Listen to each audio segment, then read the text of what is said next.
Oke, oke baik.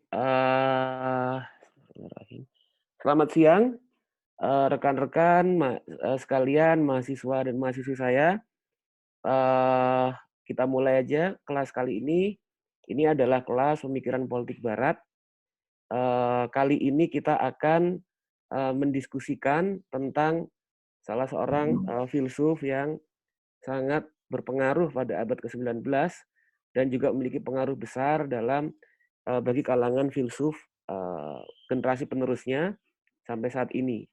Nah, kita akan mendiskusikan tentang Hegel. Nah, Hegel ini tema utama dari yang akan kita diskusikan sekarang ini adalah tema terkait dengan dialektika kesadaran dan perubahan. Nah, sebelum kita masuk pada pemikiran Hegel, kita akan menguraikan sedikit tentang riwayat singkat Hegel. Dia lahir di Stuttgart, Jerman Selatan tahun 1770, meninggal di Berlin pada tahun 1831. Nah, dia awalnya ini memasuki dunia akademik itu dengan sekolah di sekolah teologi di Tübingen pada umur 18 tahun. Nah, ini bisa menjelaskan tentang bagaimana sebetulnya pengaruh pandangan-pandangan teologis, termasuk juga perspektif tentang mind, tentang spirit, tentang rasio, ini kemudian juga ikut memberikan pengaruh terhadap pandangan-pandangan filsafat sejarahnya. Nah, dia setelah 8 tahun, setelah lulus 8 tahun menjadi privat tutor di sana, jadi guru private di sana. Lalu kemudian dia menjadi dosen privat di Universitas Jena pada tahun 1800 sampai 1806. Pada tahun 1805 dia menjadi profesor. Dan pada era ini dia menulis salah satu masterpiece utamanya dia yang akan mempengaruhi, nanti kita akan diskusikan karya-karyanya yang lain, yaitu Phenomenology of Spirit. Nah, dia di sini pada era ini meskipun menulis masterpiece, tapi dia menjadi editor media massa dan dia tidak memiliki karir dan gaji yang cemerlang. Sampai kemudian pada tahun 1808, dia menjadi rektor di Gymnasium Nuremberg, menulis Science of Logic. Selanjutnya, pada tahun 1806, dia terpilih menjadi Chair of Philosophy di Heidelberg University di Jerman. Nah, selanjutnya pada tahun 1819, seiring dengan keberhasilan monarki Prusia menguasai negara dan militer, dia menulis risalah tentang negara modern. Dan ini kalau kita melihat pada keterpautan antara politik, kepentingan, kekuasaan, dan karya, sebuah karya, maka ini juga bisa mungkin menjelaskan mengapa kemudian dia menempatkan monarki Prusia modern itu sebagai monarki yang tercerahkan, sebagai institusi yang merekonsiliasikan pergerakan sejarah pada waktu itu.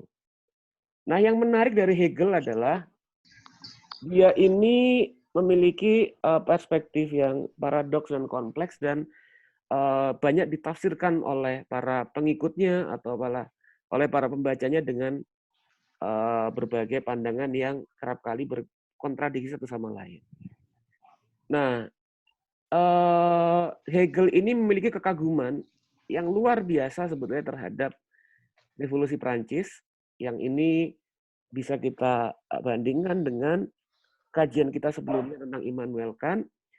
Jadi setiap tahun pada saat penghancuran penjara Bastille atau dikenal sebagai Bastille Day, Hegel ini selalu mengenangnya dengan kemudian mengangkat gelas.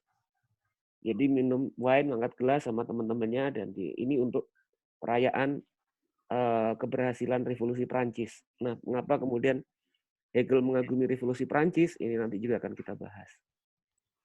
Nah, dalam konteks posisi Hegel dengan para filsuf-filsuf yang lain, mungkin Hegel ini juga menarik bahwa agak berbeda dengan para filsuf-filsuf lainnya.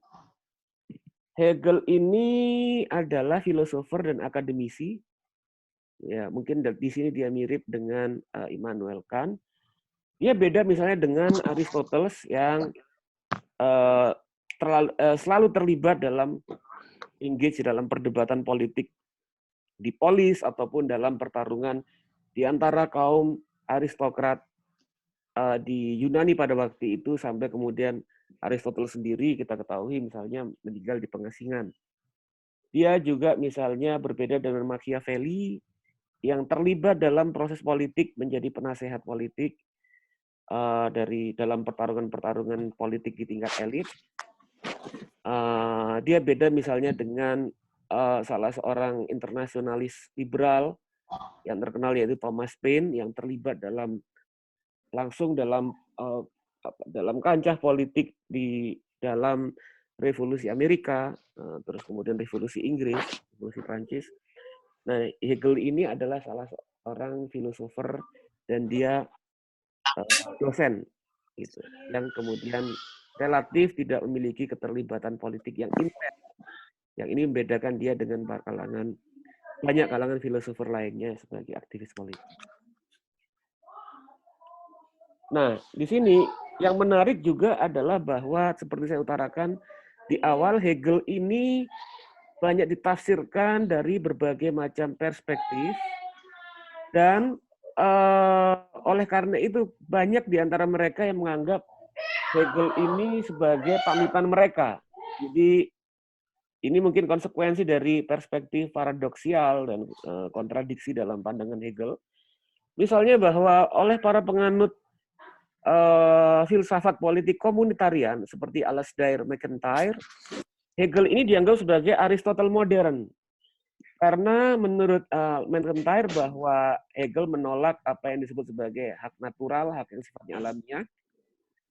Dan dia melihat bahwa pertanyaan tentang normativitas, kemudian perjalanan mind, spirit, gitu, dan rasio, itu selalu berhubung dengan praktek sosial yang hadir dalam konteks sosial dan kebudayaan dalam sebuah peradaban. Nanti kita akan mendiskusikan tentang bagaimana perbedaan antara Hegel dan Kant misalnya dalam memahami tentang apa itu mind, pikiran. Nah, di sini juga oleh karena itu komunitarian menganggap bahwa pandangan-pandangan mereka ini salah satunya berjejak pada perspektif Hegel tentang pikiran yang kontekstual dan tidak bisa terlepaskan dari kemajuan budaya.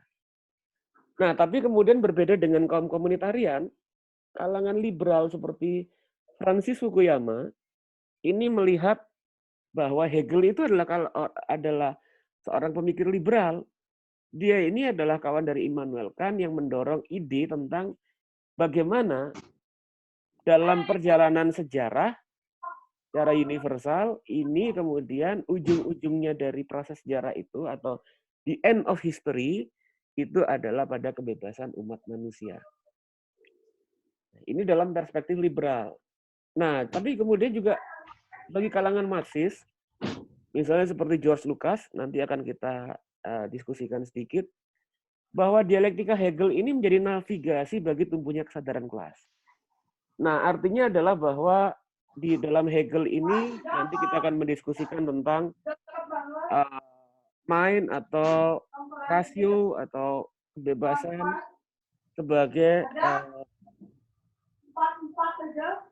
tolong itu di ini ya. Tolong di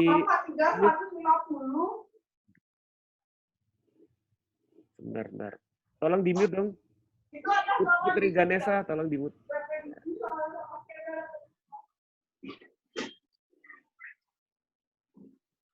Oke. Nah, sementara bagi kalangan Marxis seperti Lucas, tadi saya utarakan, dialektika Hegel ini menjadi penuntun, menjadi navigasi, menjadi pemandu bagi tumbuhnya kesadaran kelas. Nah, nanti akan kita diskusikan bagaimana tentang dialektika Hegel, di mana kemudian dalam perspektif dialektika Hegel,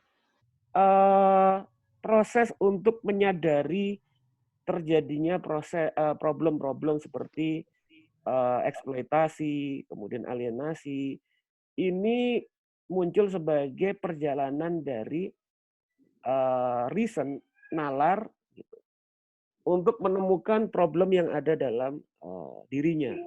Nah, dalam konteks Marxis misalnya ini diartikulasikan dalam problem kelas.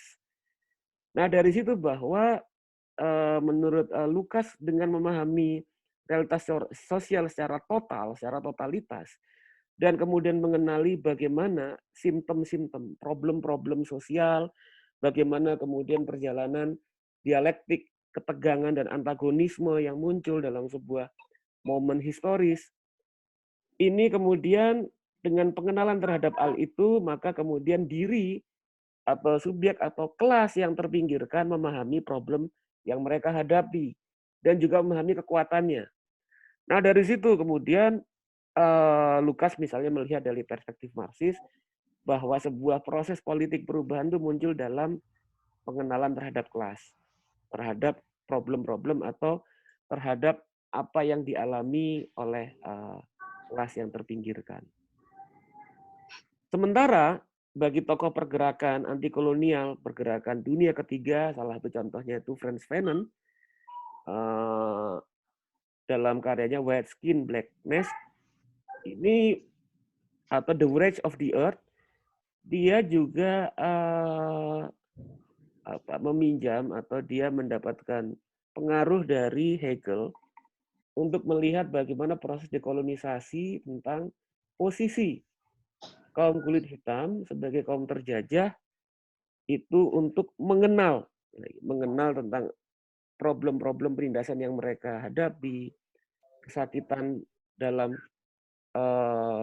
kondisi teralienasi mereka hadapi, dan proses-proses pembebasan politik menuju dia bilang tentang new humanity, tentang kemanusiaan baru. Nah, ini menunjukkan bagaimana spektrum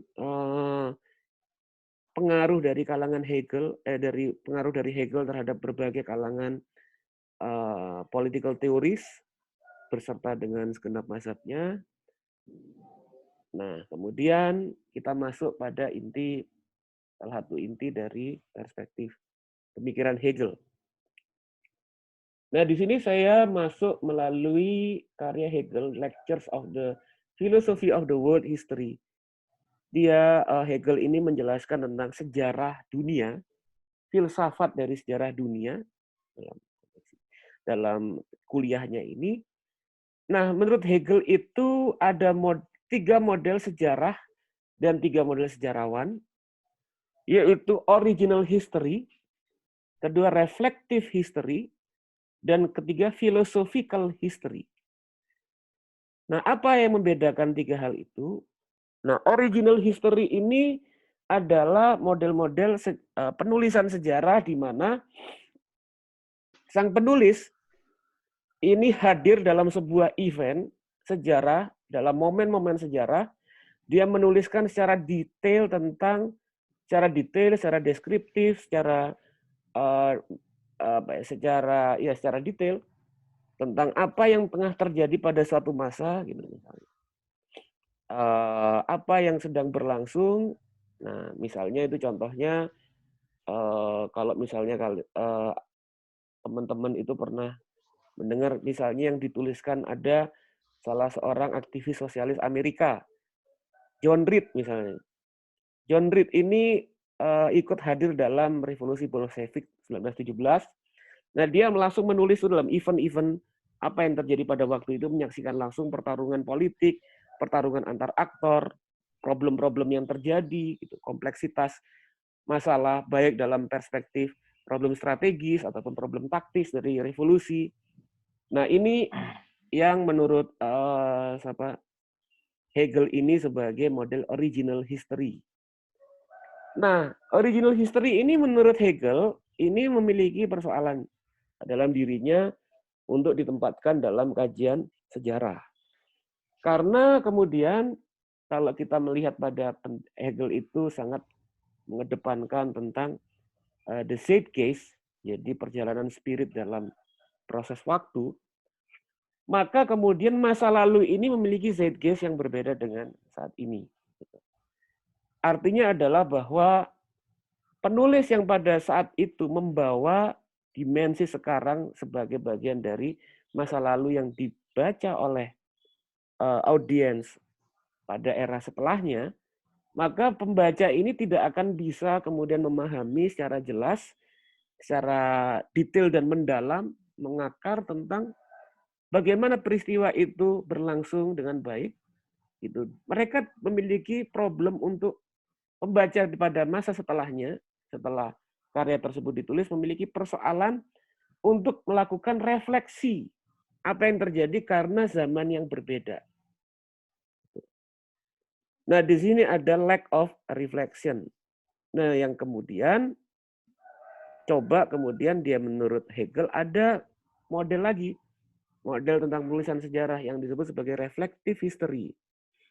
Ya, ini membawa masa lalu dalam masa kini. Yaitu ketika penulis sejarah ini melakukan refleksi terhadap sejarah, apa yang terjadi masa lalu, dan untuk dituliskan sebagai sebuah bahan reflektif. Nah, menurut Hegel, ini juga ada persoalan karena kemudian bahwa ada pensil mesin yang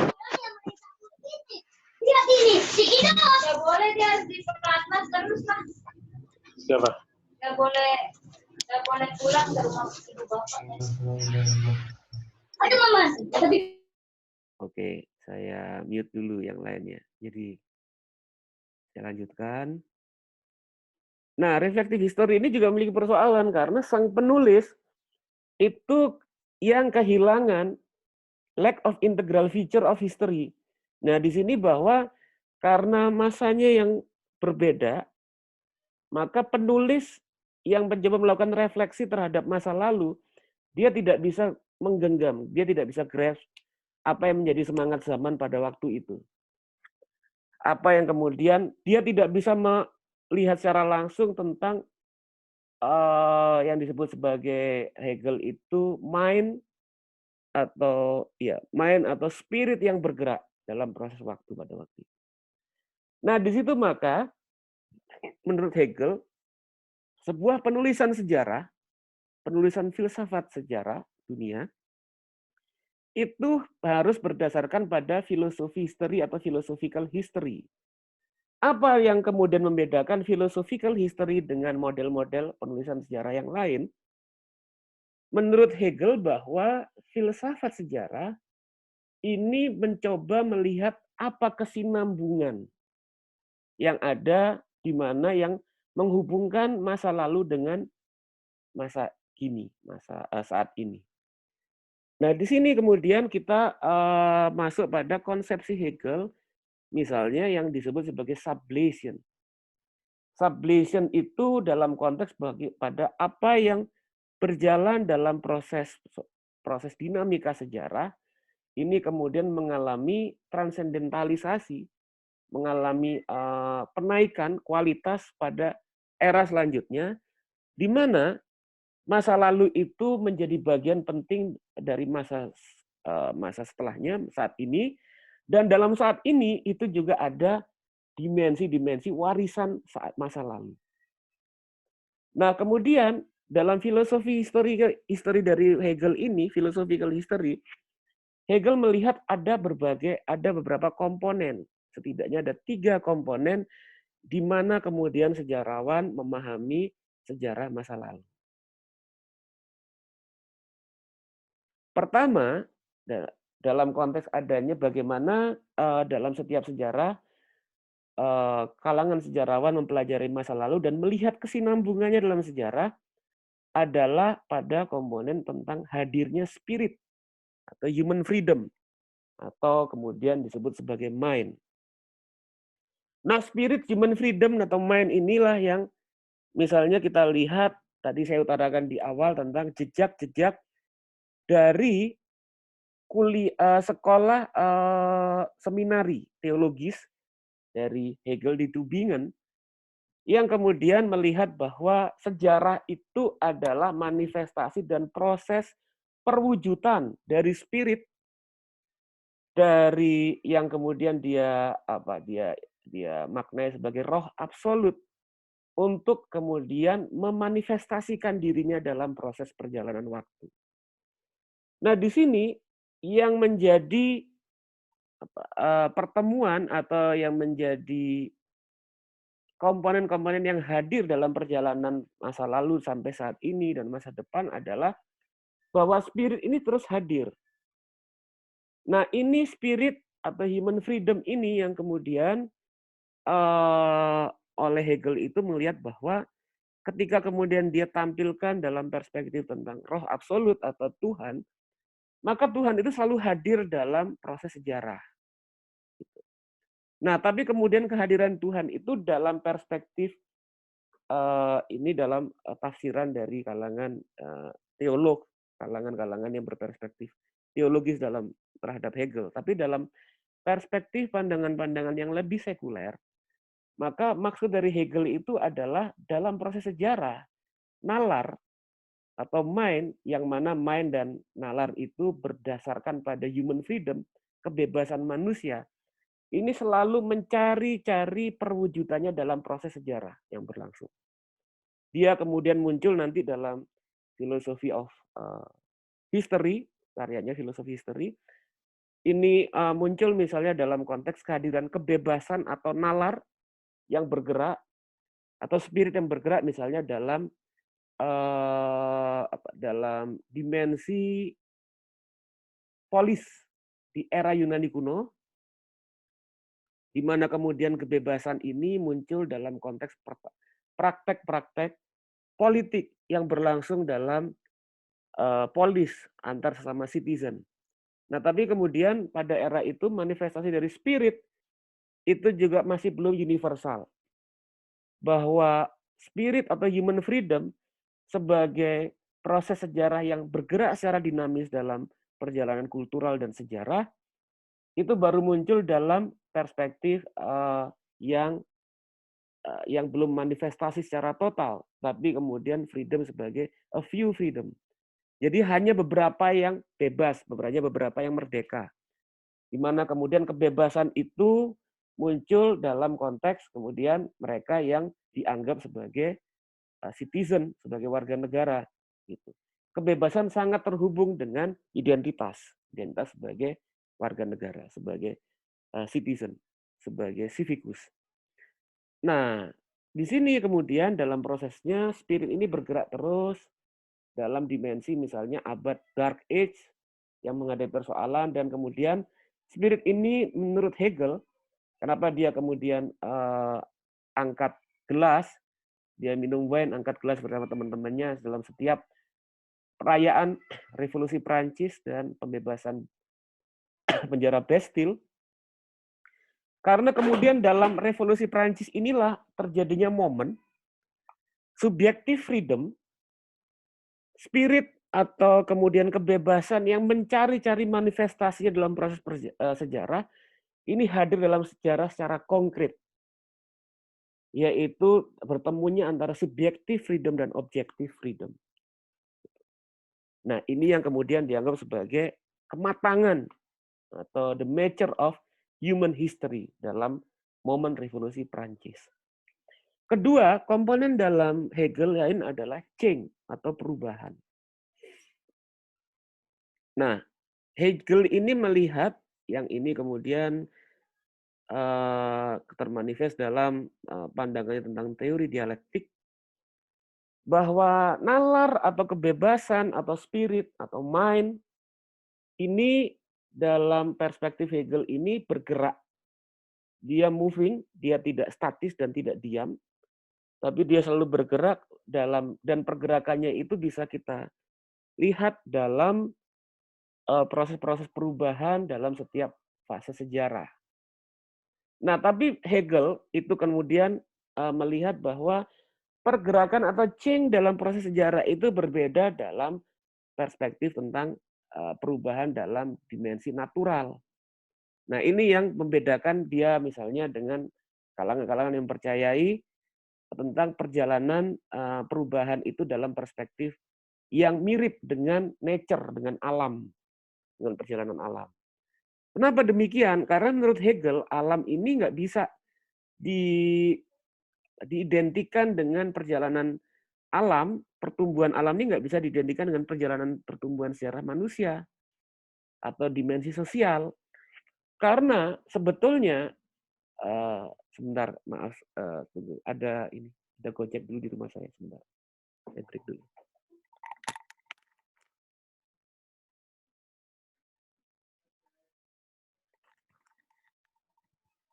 Oke, saya lanjutkan. Perbedaan change, social change dengan natural change, itu bahwa sejatinya menurut Hegel, dalam natural change itu tidak ada yang disebut perubahan. Karena apa? Semuanya statis. Bahwa semuanya itu bergerak secara statis, dan kemudian dalam proses itu selalu berulang. Misalnya tumbuhan, hewan, kemudian dalam perjalanan hidupnya, secara biologis, secara ini, kemudian hal yang selalu kemudian dia kemudian lahir, dia kemudian tumbuh, dia kemudian mati, dan kemudian habis itu muncul lagi perjalanan dinamika alam yang sama. Juga misalnya siklus tentang bagaimana dunia ini misalnya berputar, berotasi, atau dinamika-dinamika alam yang lain.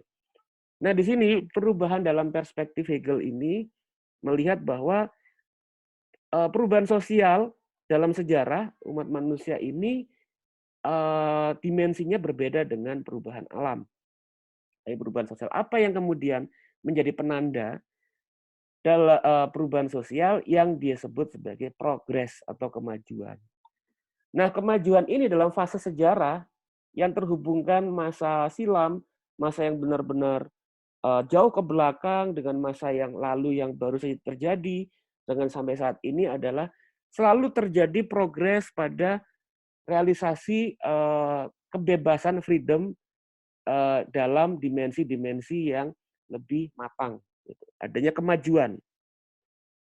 Artinya bahwa juga di sini bahwa masa lalu ketika kemudian sudah dilewati, maka kemudian kita tidak bisa kembali secara penuh terhadap apa yang berlangsung pada masa sebelumnya. Contoh yang paling mudah misalnya, karena Hegel ini kalau dimengerti tanpa sebuah substansiasi, tanpa kemudian ilustrasi, itu agak sulit. Contohnya adalah perspektif new normal. Nah, Jokowi ini Presiden baru ngomong soal new normal, tapi kemudian sepertinya kurang lengkap Pak Jokowi ini dalam memahami new normal untuk memahami tentang change and progress. Nah, new normal atau kenormalan baru itu sebetulnya adalah sebuah konsep sejarah, konsep perubahan yang sebetulnya dekat dengan pandangan Hegel.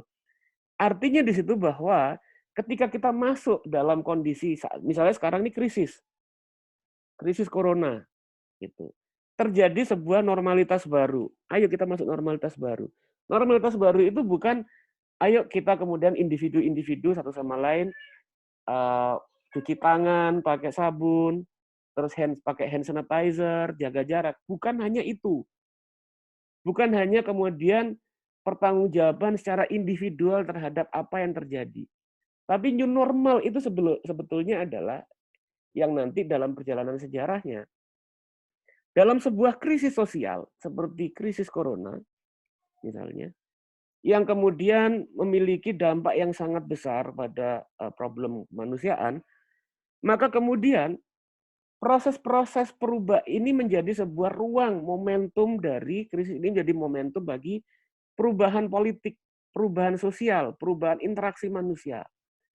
Yang mana kemudian dalam perubahan ini didorong sehingga kemudian perubahan-perubahan ini mensyaratkan terjadinya kebijakan politik, terjadinya relasi sosial antar umat manusia, hubungan antara kelompok sosial, proses-proses kekuasaan, perjalanan pergeseran kekuasaan, yang kemudian mensyaratkan perubahan luar biasa menghadapi krisis ini. Yang itu hanyalah yang menjadi prakondisi bagi perjalanan kemanusiaan. Di mana dalam konteks new normal ini kita tidak bisa lagi memaksakan tradisi-tradisi atau cara-cara lama dalam sebuah perubahan-perubahan yang baru. Nah, inilah sebetulnya yang disebut sebagai relasi antara spirit change progress sebagai komponen-komponen dalam kesinambungan sejarah manusia. Nah, di sini dari penjelasan tentang 3 hal tadi, kita masuk pada diskusi Hegel tentang dialektik yang ditulisnya dalam Phenomenology of Spirit, dalam karyanya The Phenomenology of Spirit. Nah, dalam Phenomenology of Spirit ini, kalau misalnya kita kembali pada diskusi tentang Immanuel Kant sebelumnya, Immanuel Kant ini kemudian dikenal sebagai orang yang filsuf yang membawa model revolusi Kopernikan dalam kajian filsafat, dalam kajian filsafat dan dalam kajian tentang ilmu-ilmu sosial. Ya, mengapa kemudian dikatakan sebagai pembawa revolusi Kopernikan? Dalam konteks Kopernikan dalam ilmu alam, Kopernikus ini memberikan perubahan revolusioner luar biasa tentang bagaimana manusia memahami tentang posisinya di dunia dan di alam semesta. Kalau pada era sebelum revolusi Kopernikus, berdasarkan pada keyakinan, berdasarkan pada mitologi, berdasarkan pada ilmu-ilmu yang belum sampai pada tahap kematangannya, maka kemudian dianggap bahwa alam semesta ini bintang, terus kemudian matahari dan semuanya, bulan semuanya itu mengitari bumi. Bumi adalah pusat dari alam semesta. Nah, melalui proses kesadaran manusia dan pengetahuan yang kemudian dirumuskan, yang dicari, yang ditemukan oleh Kopernikus, maka terjadi perubahan luar biasa. Bukan bumi yang menjadi pusat dari alam semesta, bukan bumi yang kemudian menjadi pusat di mana matahari mengitari bumi, tapi sebaliknya, bumilah yang mengitari matahari bersama planet-planet yang lain. Nah, di sini revolusi Kopernikan, perubahan luar biasa ini berlangsung pada era Immanuel Kant, dan nanti kemudian dilanjutkan oleh Hegel. Di mana kemudian pada era sebelum Kant dan pada era sebelum revolusi Prancis, pada era sebelum terjadinya pertemuan antara subjective reason, subjective freedom, dan objective freedom, maka kemudian manusia ini kemudian tidak dipandang oleh para pencetus era pencerahan, tidak bisa berpikir mandiri. Dia tidak otonom terhadap dirinya sendiri dan pikiran itu tidak bisa mengendalikan dirinya dia sendiri. Tapi kemudian bahwa nalar reason atau manusia itu kemudian sangat bergantung pada sumber-sumber pengetahuan yang ada di luar dirinya, yang bersumber dari tradisi, keyakinan, mitologi, dan lain sebagainya. Nah, dalam perspektif ini, maka kemudian manusia bukan sebagai pusat dari dirinya sendiri dan alam semesta, tapi dia sangat dipengaruhi oleh konvensi, oleh sumber pengetahuan yang berangkat dari tradisi dan keyakinan. Nah, di sini kemudian terjadi perubahan di mana pada era sebelum Kant, sebelum pencerahan, maka kemudian sejarah itu dianggap sebagai sesuatu yang sifatnya siklis, yang berulang pada menuju pada masa lalu, terus-menerus. Masa lalu itu adalah sebagai acuan bagi apa yang harus kita lakukan saat ini dan masa depan. Sementara pada era Kant, dengan perubahan revolusioner, perubahan Kopernikan tentang filsafat manusia, antroposentris, manusia sebagai pusat, dan demikian juga nalar, mind, kebebasan dalam dirinya adalah pusat dari alam semesta, maka kemudian masa lalu, masa di mana dia kemudian tersandra oleh konvensi dan tersandra oleh tradisi keyakinan-keyakinan yang mengatur dan mendikte dirinya, bukan lagi menjadi acuan utama dari sejarah, dari perubahan di masa depan. Tapi kemudian dia tidak menjadi fokus dan acuan, tapi kemudian proses, nanti kemudian kita jelaskan di Hegel dan kemudian Marx, bahwa apa yang akan kita lakukan di masa depan itu tidak bisa dilakukan seenak keinginan kita, apa yang kita inginkan begitu saja. Tapi juga sangat dipengaruhi oleh apa yang sudah berlangsung menjadi bagian kumulatif dari sejarah sebelumnya yang disebut sebagai kondisi sosial. Nah, disinilah maka kemudian dari Hegel sebetulnya sampai ke Kant ada proses interaksi antara kondisi dan agensi. Nah, di sini setelah kita menjelaskan tentang sekilas tentang Hegel dan Immanuel Kant, apa perbedaan Hegel dan Immanuel Kant? Nalar dalam perspektif Immanuel Kant itu adalah nalar yang dia bersifat transenden dari proses-proses sosial yang berlangsung dalam proses alur sejarah. Nah, dia juga kemudian adalah nalar yang tidak historis, nalar yang memanifestasikan diri sebagai penuntun dari perubahan sosial dari manusia yang otonom, tapi dia tidak historis, dia tidak berusaha kemudian dia tidak berusaha memanifestasikan dirinya dalam sebuah proses sejarah yang juga sangat berhubungan, sangat kontekstual dengan kondisi ruang, waktu, dan budaya. Dalam konteks Immanuel Kant, ini juga kemudian reason itu tidak bisa kemudian menggapai secara keseluruhan apa yang menjadi fakta sosial. Yang ini nanti kita berbeda dengan Hegel. Nah, sementara di Hegel, bahwa nalar yang sebagai penuntun umat manusia, yang berbasis pada kebebasan, pada spirit, pada pikiran yang merdeka, ini kemudian selalu bergerak dalam proses sejarah. Menurut Hegel tidak ada sebuah proses sejarah yang absen dari dimensi perjuangan nalar dan kebebasan manusia untuk mengaktualkan dirinya. Yang itu dalam perspektif tentang Hegelian. Nah, di sini dalam perspektif Hegel maka berbeda dengan Kant bahwa nalar manusia itu kemudian sifatnya juga dalam memahami realitas sosial dan mencapai pengetahuan itu selalu terlibat dalam proses yang disebut sebagai proses dialektik. Nah, dalam memahami dialektik, kalau saya melihat, coba kita singkirkan terlebih dahulu pemahaman-pemahaman awal kita tentang dialektik sebagai tesis, antitesis, dan sintesis. Jadi antara adanya satu tesis A, kemudian bertemu dengan tesis lain, di mana kemudian benturan antagonisme antara tesis dan antitesis ini memunculkan sintesis. Nah, itu sebetulnya adalah pembacaan dari penulis-penulis biografi awal Hegel tentang Hegel. Jadi tidak berangkat dari perspektif Hegel sendiri. Hegel ini melihat tesis, antitesis, dan sintesis itu, menuliskan soal itu hanya dalam satu kuliah, yaitu kuliah tentang Immanuel Kant, bukan tentang kuliah tentang pemikiran dirinya.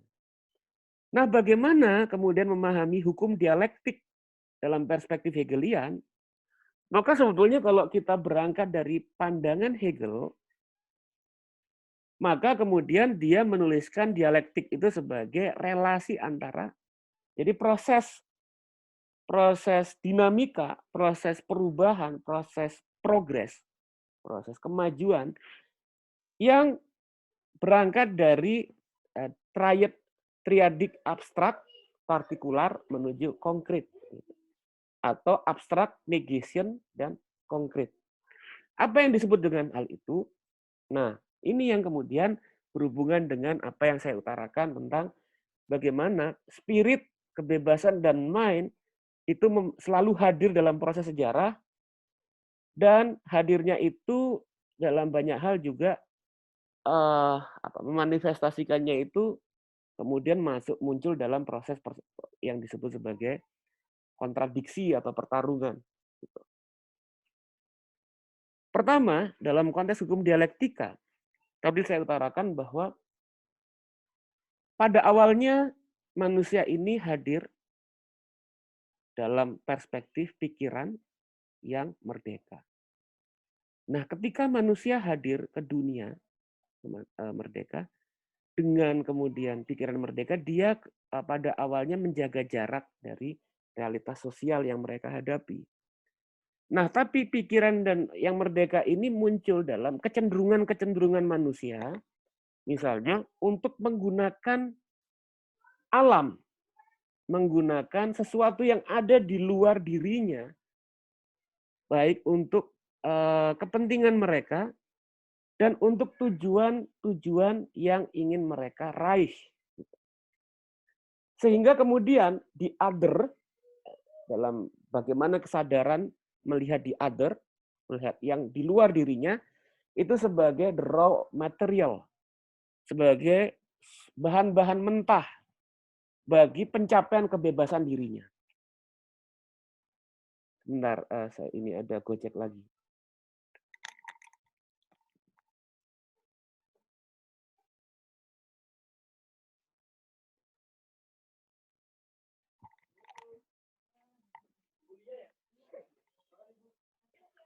Oke, baik. Tadi sampai mana saya? Oke. Oke. Tadi saya sampai oke. Bagaimana kemudian kebebasan dan kesadaran manusia itu melihat sesuatu yang ada di luar dirinya, realitas sosial itu sebagai sesuatu yang sarana, menjadi bahan mentah bagi realisasi kepentingannya, tujuan mereka di dunia, kenikmatannya, dan lain sebagainya. Nah, di situ kemudian dia mengembangkan rasionalitasnya, mind-nya.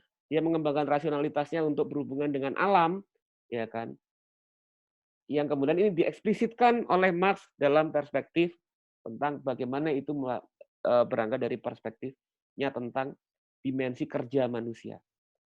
Juga kemudian dia melihat bagaimana relasinya dengan alam, dengan tumbuh-tumbuhan dan lain sebagainya. Tapi kemudian konsepsi yang masih abstrak ini tentang kebebasan ini bertemu dengan kesadaran yang lain, yaitu kesadaran manusia lain. Bukan hanya kesadaran manusia individu-individu, tapi juga sebagai sebuah kelompok sosial, yang mana manusia yang lain, kesadaran human yang lain, ini juga memaknai hal yang sama. Dan yang melihat, misalnya dalam hubungan intersubjektif ini, yang lain melihat sesuatu yang ada di luar dirinya sebagai manifestasi realisasi kebutuhan dan tujuan hidupnya. Dan di sini kemudian dalam perspektif abstrak ini muncul kemudian di sini karena adanya ketegangan. Ketegangan dari subjek yang sama-sama melihat entitas atau identitas di luar dirinya itu sebagai sarana untuk mencapai hal-hal yang ingin mereka raih gitu. Nah, dalam dimensi ini kemudian terjadi yang disebut sebagai negation atau hadirnya yang partikular. Karena satu sama lain yang masing-masing ini kemudian memiliki perbedaan. Perbedaan tidak hanya perbedaan tapi kontradiksi. Kontradiksi kehendak. Satu sama lain ingin menempatkan yang lain yang dari dirinya sebagai sarana untuk mencapai kebebasan dan tujuan hidupnya.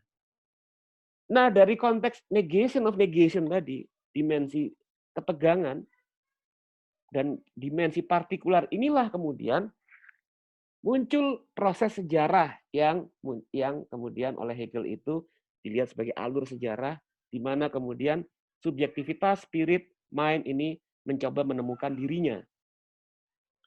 Di sini kemudian pihak yang menang dalam kontradiksi tersebut ini menjadi tuan. Yang mana kemudian tuan ini kemudian bisa menjadi penguasa dari proses sejarah yang berlangsung. Sementara mereka yang tadi yang menang ini menurut Hegel itu adalah mereka yang memiliki memiliki keberanian yang lebih, kemudian memiliki kekuatan, dan mereka lebih tidak takut mati daripada yang kalah. Gitu. Pada awalnya demikian menurut Hegel. Nah, di sini kemudian dalam benturan tersebutlah di mana perjalanan nalar atau reason atau human freedom, spirit itu dari abstrak, dia baru wujud dalam konteks kesadaran, kemudian masuk pada partikular, yaitu adalah bahwa hanya baru sebagian yang merdeka, hanya baru sebagian yang bisa mengaktualisasikan kehendak-kehendaknya, baru sebagian aja proses kemerdekaan kebebasan ini dan otoritas nalar ini kemudian muncul. Sampai kemudian dalam proses sejarahnya yang menurut Hegel itu termanifest dalam revolusi Prancis, maka kebebasan ini menemukan dimensi konkretnya.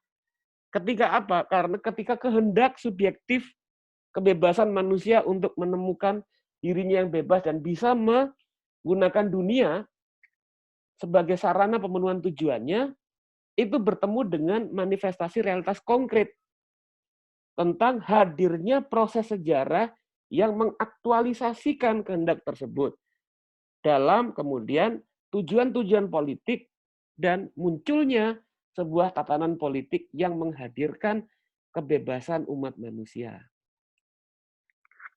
Nah, disitulah yang kemudian menjadi hukum dialektik dari Hegel.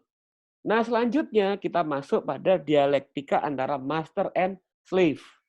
Ini yang menjadi salah satu esensi, jadi daging dari fondasi diskusi Hegel tentang dialektik. Nah, dialektika antara master and slave ini menurut Hegel itu adalah bahwa selama ini kita hanya mengenal misalnya proses relasi antara majikan, tuan, dan budak itu dalam satu dimensi, dalam satu proses, yaitu bahwa tuan berkuasa atas budak, ya kan? Tuan bisa seorang tuan itu bisa sekehendak hatinya untuk kemudian meminta budak itu untuk bekerja sesuai dengan kenikmatannya, kepentingannya, tujuan dalam hidupnya gitu. Tanpa ada sama sekali interaksi timbal balik dari budak juga kemudian tidak memiliki hak ataupun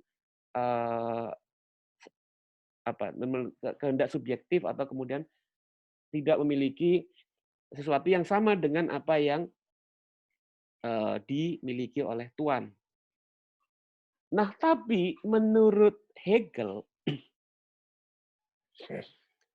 dalam proses dialektika antara master and slave, maka kemudian sesungguhnya proses yang berlangsung dalam interaksi antara tuan dan budak itu tidak hanya satu arah, tapi juga dua arah. Karena sebetulnya di sisi yang lain, master atau tuan itu juga bergantung sama budak.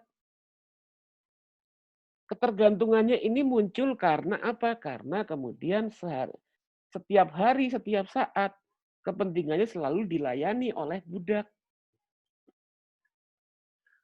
Nah, juga kemudian sang master ini juga harus terus selalu harus kemudian mempercanggih caranya untuk selalu mendapatkan pengakuan yang lebih dari budaknya. Dan dia memperoleh pengakuannya sebagai tuan itu bukan hanya dari budak, tapi dia harus berkumpul dengan kalangan tuan yang lain untuk membangun kekuatan yang lebih kuat untuk meneguhkan superioritasnya dia sebagai tuan. Nah, di sini slave bahwa sebetulnya sang master atau tuan itu sangat bergantung pada aktivitas dan kerja dari budak selama ini, sehingga ketergantungan itu sifatnya dialektik, saling berhubungan satu sama lain. Nah, di sini bahwa yang disebut oleh Hegel bahwa bagaimana rasio nalar itu berusaha untuk mencari cara dalam sejarah untuk mengaktualisasikan dirinya yang berlangsung dalam proses dialektik, di mana kemudian ketika pada awalnya slave atau budak ini tidak tidak memiliki perasaan apa, tidak memiliki perasaan menyakitkan atau tidak memiliki perasaan cedera dalam posisi awalnya sebagai budak. Dia melakukan kerja-kerja yang seperti biasanya dengan mengikuti otoritas. Nah, tapi kemudian proses perubahan sejarah terjadi ketika slave sadar, terbuka pikirannya, terbuka spiritnya, nalar dan mainnya dalam proses sejarah. Loh, saya ini ditindas, gitu kan. Saya ini kemudian hanya bekerja kepada Tuan, gitu. Tapi kemudian dalam posisi subordinat. Nah, selain itulah, kemudian dia masuk pada dimensi yang lebih kompleks. Loh, sebetulnya kan Tuan ini juga bergantung sama kita, sama para budak ini. Kalau kita kemudian misalnya nggak mau kerja, ya tuannya ini juga nggak bisa apa-apa. Dimensi tatanan sosial juga akan hancur, dan lain sebagainya. Nah, tapi sebelum dia mikir seperti itu, dia juga merasa sakit gitu loh dengan kondisi, oh ternyata kami ini cuman menjadi objek, kami ini sering dibully, kami ini sering disiksa. Kesadaran itu menyakitkan pada awalnya bagi budak ini. Itu yang disebut sebagai moment of Hegelian wound. Gitu. Perasaan cedera yang muncul dari ketika kesadaran itu muncul.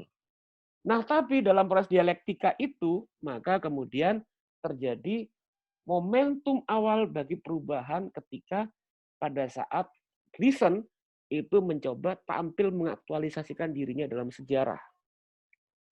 Nah, di situ dalam proses dialektika ini Hegel juga kemudian memunculkan the idea of sublation. Yaitu kemudian dalam proses sejarah di mana ketika masa lalu ini kemudian mencoba untuk keluar dari kondisi immature-nya dia, tidak maju untuk menuju pada realisasi kebebasan. Di situ kemudian sublation yang masa lalu itu menjadi bagian dari warisan masa kini, dan juga dalam masa kini itu ada dimensi masa lalu. Nah, selanjutnya kita masuk pada the paradox of utopia dalam perspektif Hegel. Apa itu paradox of utopia? Hegel ini memiliki pandangan yang paradoks, yang ambivalen, yang kontradiktif terhadap gagasan tentang utopia. Yang ini kemudian nanti akan dipakai oleh pandangan tentang utopia, sublation, itu digunakan oleh filsuf yang populer saat ini itu, rockstar itu, si siapa? Slavoj Žižek. Nah, di sini kemudian dalam The Paradox of Utopia, dia melihat bahwa di satu sisi Hegel melihat problem dari sebuah perubahan sosial itu terjadi ketika setiap agen-agen kelompok-kelompok pro perubahan itu membayangkan sebuah perubahan dalam perspektif utopia. Utopia model dari Thomas More. Yang mana kemudian berdasarkan pada visi, pada planning, pada upaya perjuangan untuk mencapai apa-apa yang menjadi imajinasi mereka. Apa-apa yang ingin dicapai oleh mereka. Jadi kayak misalnya istilah misalnya all the good things don't come together, itu sebetulnya bagian dari refleksi Hegelian juga. Jadi nggak semua hal yang baik itu harus bisa kita masukkan dalam proses untuk sebuah perubahan. Cuma di sisi yang lain menariknya, Hegel ini memiliki pandangan yang berbeda tentang utopia. Adik, tentang utopia yang positif sebetulnya. Nah, dia melihat bahwa dalam sebuah krisis transisi perubahan, maka diperlukan kemudian utopia politik untuk mendorong perubahan atau kebebasan itu mencapai pada realisasinya. Nah, apa yang dimaksud sebagai utopia dalam perspektif ini? Utopia ini bukan imajinasi atau bayangan-bayangan semua hal yang baik yang bisa diperjuangkan di masa depan. Tapi menurut Hegel adalah kemampuan dari agensi untuk menghadapi realitas problem yang dihadapi di depan, bahkan dalam kondisi ketika dianggap tidak ada harapan sama sekali. Dengan cara apa? Dengan cara kemudian mendorong logika-logika dan relasi-relasi yang kemudian bertentangan dengan hal-hal yang sudah dianggap menjadi sebuah konvensi. Nah, ini adalah ketegangan negation atau dalam bahasa umum itu antara bertemunya tesis dan antitesis. Jadi ketika suatu hal yang sudah mapan, konvensi yang mapan, itu kemudian ditabrakkan dengan tindakan tentang hak pentingnya sebuah perubahan yang bertolak belakang, gitu, untuk agar terjadinya dinamika kematangan sejarah yang lebih kuat. Contohnya apa? Contohnya sekarang. Kita selama ini misalnya di Indonesia atau dunia itu 40 tahun lebih itu terbiasa dengan perspektif paradigma tentang hal-hal mainstream, tentang logika market fundamentalism. Pasar sebagai logika utama dalam mengelola tidak saja urusan ekonomi, tapi juga dalam urusan bernegara. Nah, dalam ancaman virus corona ini, maka kemudian moment of Hegelian utopia muncul. Bahwa umat manusia ini hanya bisa diselamatkan ketika kemudian ada lahirnya tindakan-tindakan sosial baru yang bertentangan dengan konvensi pasar, fundamentalisme pasar. Mulai dari kerja gotong royong, terus kemudian mulai dimensi-dimensi misalnya perlawanan dari kaum dokter, pengutamaan kesehatan bukan pada ekonomi dan lain sebagainya. Sebentar saya. Iya, aku lagi belajar, Ma. Nah, ini yang menjadi penjelasan Hegel. Nah, di sini kemudian Hegel ini kemudian semakin matang dari di fenomenologi of spirit itu sebenarnya masterpiece utamanya. Lalu kemudian dia lanjutkan dengan pola yang sama dan ini lebih historical, lebih konkret tentang the philosophy of history. Yaitu dalam perspektif Hegel ini ada triadi konsep bahwa pada awalnya one is free, hanya satu yang bebas yaitu nalar, kesadaran dalam perspektif abstrak. Selanjutnya some are free, yaitu hanya sebagian yang bebas, yang muncul misalnya dalam bentuk yang complicated itu, bentuk kematangan dari some are free itu adalah demokrasi polis Yunani, dan selanjutnya all human are free, yaitu semua umat manusia ini bebas. Nah, dalam perspektif all human are free, maka menurut Hegel ada satu hal yang muncul dalam era modern ini yang membedakan pada era sebelumnya, bahkan yang tidak ada dalam era kebebasan Yunani kuno, yaitu apa? Kesadaran individual.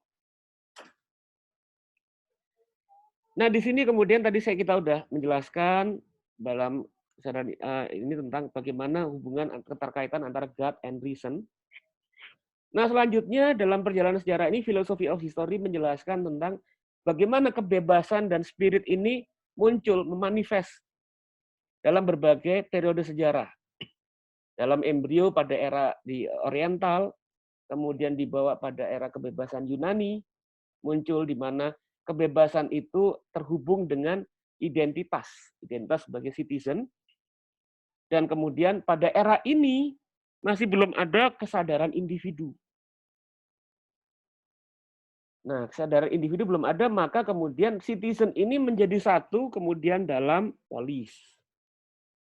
Dalam polis untuk mengutarakan, mendiskusikan, mendebat membincangkan, memusyawarahkan tentang apa yang disebut sebagai kebaikan bersama. Nah, kemudian muncul dalam dinamika di era Kristiani, itu sampai kemudian muncul era Dark Age, di mana kemudian relasi fundamentalisme itu memunculkan kebebasan pada segelintir orang yang berkuasa. Nah, kemudian manifestasi utama dari hadirnya kebebasan sebagai suatu hal yang konkret itu berlangsung pada era revolusi Prancis. Di mana dalam era revolusi Prancis ini bertemu antara subjective reason, nalar yang merdeka, nalar kehendak yang otonom, manusia menjadi pusat dari sebuah perubahan, dan objective reason dengan keadaan objek sosial yang menghadirkan apa yang menjadi kehendak dari the will of reason, kehendak dari nalar. Nah, di sini menurut Hegel yang menjadi bagian dari sejarawan dalam philosophy of history, bahwa sejarah filsafat itu bekerja seperti the owl of Minerva flies in the dust. Jadi seperti burung hantu yang terbang itu di tengah malam, yaitu bahwa filsuf ini tugasnya adalah kemudian mengamati sejarah, mengamati masa lalu. Seorang filsuf itu tidak memiliki pretensi untuk melakukan forecast, ramalan ke depan, atau kemudian tidak mencoba mendiskusikan tentang apa dari bagaimana mendesain masa depan. Tapi filsuf ini memiliki tugas sejarah. Dia melihat masa lalu, dia bisa melihat bagaimana realitas berlangsung, perjalanan kebebasan itu pada era akhir, pada saat malam hari, pada saat setelah semua peristiwa itu berlangsung. Nah, dalam kalkulasi amatan sejarah inilah, maka kontradiksi, antagonisme, constraint, hambatan-hambatan, peluang-peluang ini baru bisa dilihat dengan seksama, dengan secara total, dengan totalitasnya beserta dengan simptom-simptom yang ada dalam dirinya. Nah, di sini agen sejarah, jadi agen aktor yang mendorong proses sejarah, ini tidak selalu bisa untuk menyadari posisi sosial apa yang berlangsung dalam proses yang mereka terlibat di dalamnya. Yang ini kemudian masuk dalam konsepsi tentang kontingensi. Nah, disinilah menurut Hegel, sejarawan ketika kemudian melihat masa lalu dan dia juga melihat bagaimana progres dari komponen-komponen yang terjadi pada masa lalu. Untuk hadir yang bagaimana tetap hadir pada saat ini. Nah, disinilah kemudian menurut Hegel bahwa revolusi, misalnya pada saat itu yang dia hadapi, revolusi Prancis, itu kemudian hadir dan dia harus direkonsiliasikan berdasarkan pemahaman dia terhadap alur proses sejarah. Direkonsiliasikan dengan penemuan konstitusi baru, institusi baru, dan juga kemudian tatanan sosial yang baru yang membuat proses revolusi Perancis ini berjalan secara stabil.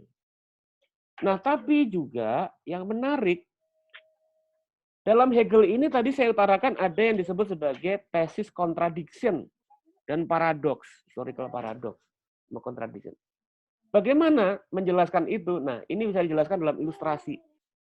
Dalam dalam revolusi Perancis, gitu, Hegel ini di satu sisi mengkritik tentang rezim teror Yakobang. Jadi kemudian tindakan-tindakan yang dilakukan oleh faksi politik radikal Yakobang untuk mempertahankan kebebasan dalam revolusi Prancis. Yang sebetulnya itu terjadi karena proses dialektik, tekanan-tekanan politik dari lawannya.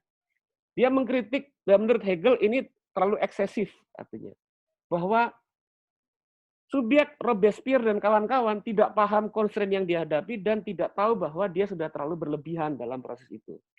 Tapi di sisi yang lain, paradoks dan kontradiksinya adalah bahwa menurut Hegel, revolusi Prancis tidak bisa kemudian mencapai pada kebebasan umat manusia seperti yang terjadi pada awalnya tanpa adanya teror dari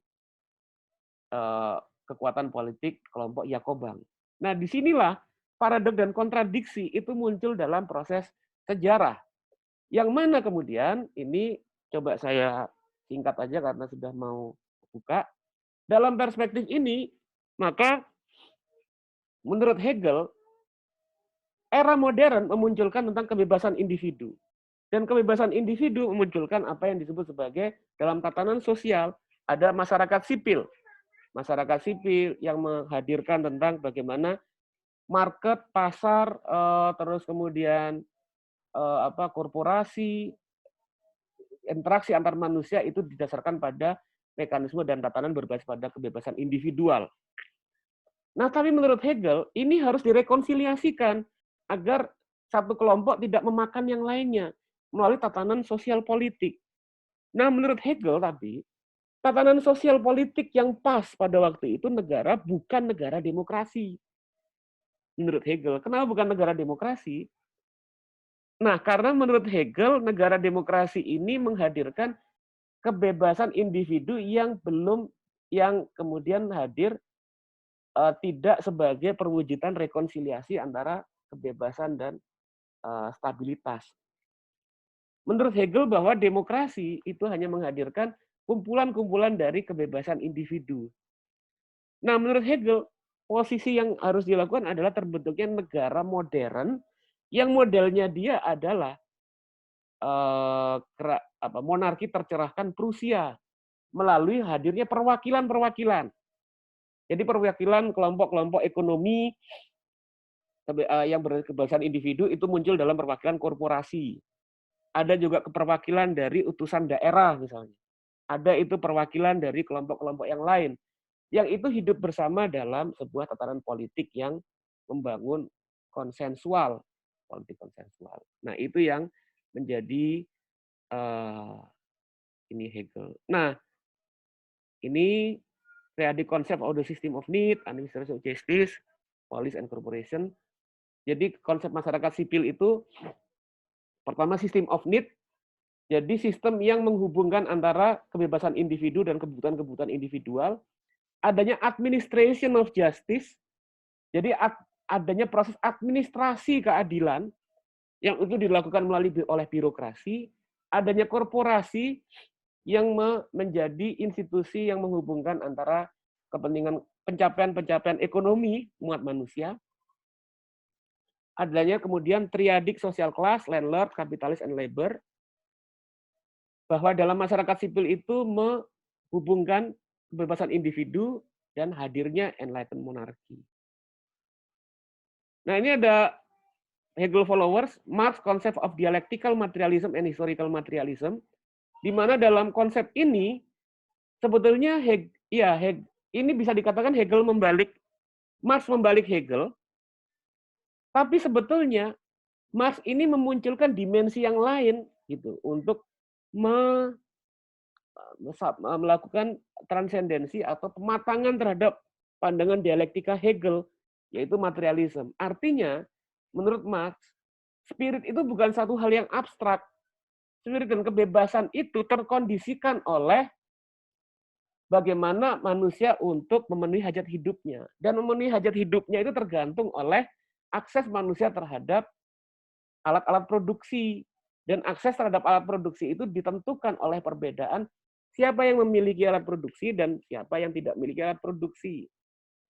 Nah, disinilah konsep tentang dialektikal Hegel itu mendapatkan fondasi materialnya. Dalam alur yang sebetulnya Marx banyak sekali meminjam perspektif dari Hegel. Tapi kemudian kontribusi utama Marx adalah memberikan fondasi material tentang apa itu kebebasan dan kesadaran. Nah, kalau menurut saya, Marx juga tetap melihat pada perwujudan kebebasan. Karena menurut Marx bahwa kapitalisme tidak selesai. Kapitalisme itu kemudian masuk pada transformasi era post-kapitalisme, era sosialisme, era komunisme, di mana kebebasan manusia hadir dan juga perjuangan umat manusia untuk eee, untuk mencapai hajat hidupnya, memenuhi hajat hidupnya itu tidak berdasarkan pada ketimpangan posisi orang yang memiliki alat produksi dan tidak.